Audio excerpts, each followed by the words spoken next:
মোহাম্মদ ইউনুস, জন্ম 2 জুন 1940, বাংলাদেশের অন্তর্বর্তীকালীন সরকারের প্রধান উপদেষ্টা, সামাজিক উদ্যোক্তা, সমাজসেবক ও নোবেল পুরস্কার বিজয়ী।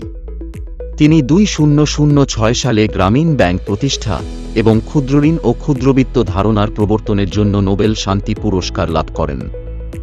ইউনুস বেশ কয়েকটি জাতীয় এবং আন্তর্জাতিক সম্মান পেয়েছেন, যার মধ্যে রয়েছে মার্কিন যুক্তরাষ্ট্রের সম্মাননা। তিনি প্রথমে মার্কিন যুক্তরাষ্ট্রের মার্কিন পররাষ্ট্র দপ্তর থেকে ফুলব্রাইট স্কলারশিপ পান, পরে 2009 সালে যুক্তরাষ্ট্রের প্রেসিডেন্সিয়াল মেডেল অফ ফ্রিডম এবং 2010 সালে কংগ্রেসনাল গোল্ড মেডেল পান।